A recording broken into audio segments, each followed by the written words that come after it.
These learners attend one of the community schools in Abilatuk district.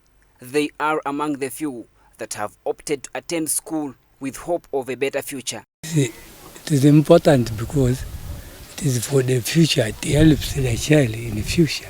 Lessons are conducted under trees. Schools of this nature have semi-structures that are made out of grass and trees, while others have just grass surroundings that identify them. These schools have been run as ABEC centers with the aim of offering alternative basic education to especially learners from where they graze their cattle from. The program has since been categorized under NORAD, a project by Save the Children, to ensure that boys and girls learn and have equitable access to quality and inclusive education in a safe, secure and enabling environment in target schools and communities in Karamoja and northern region. A bigger school is where you can learn, where even a home is near there. Sometimes when the rain, okay, you just keep yourself at home.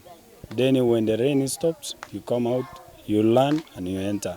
The program has seen many graduates. Some of these have come back to serve in the same community schools. I also realized that it is better for me, I also do the same, to be a community mobilizer in order to encourage other younger children also to learn in the same way I did it.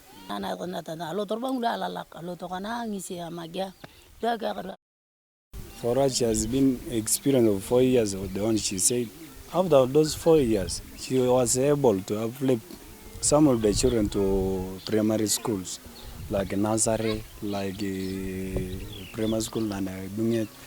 In these schools, learners are taught basic education up to primary 2. Learners that reach primary 3 have to be transferred to a nearest school that accommodates upper classes up to primary 7. Such schools are often several kilometers away, which leads to some dropouts. We came up with those children. We build up their capacities. They are learning very well. They can read and write. We were only 2 teachers. And these 2 teachers could not handle all the 3 levels. So we had to make those who promoted to primary 3, we made the referrals.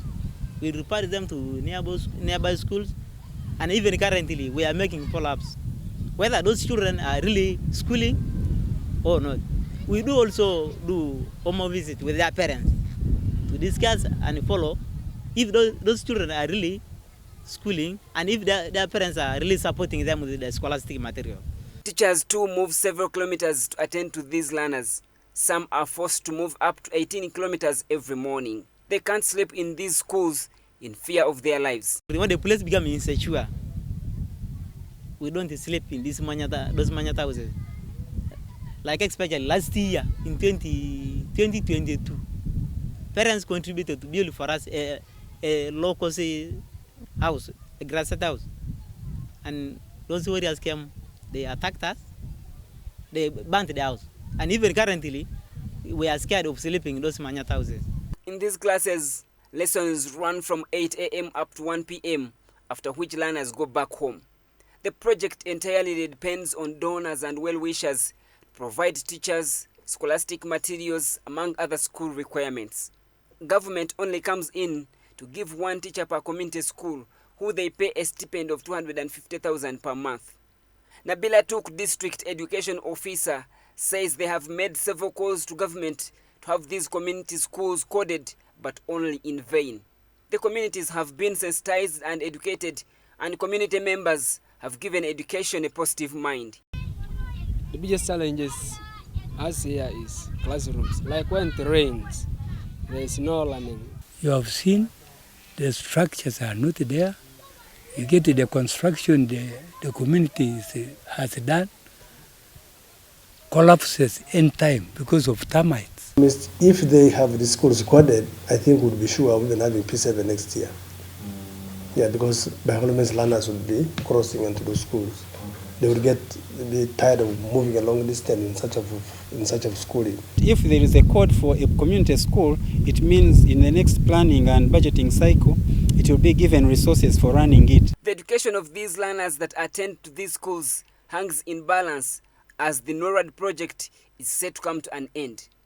Stakeholders want government intervention to ensure learners continue to access education. We are already in talks with government to ensure that what has been achieved so far does not get lost. Definitely, we hope that there can be, say, some successor intervention, but if it is not there, to what extent is government prepared to take it on? We have seen signs of government, for example, agreeing to take on the teachers, the instructors that have been there, so that they are also included on the payroll.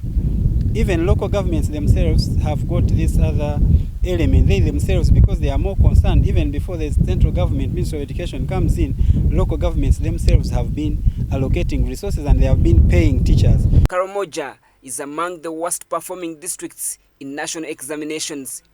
Factors like rain, lack of infrastructures and lack of school feeding programs are among the many reasons the learners continue to train their fellow from other regions.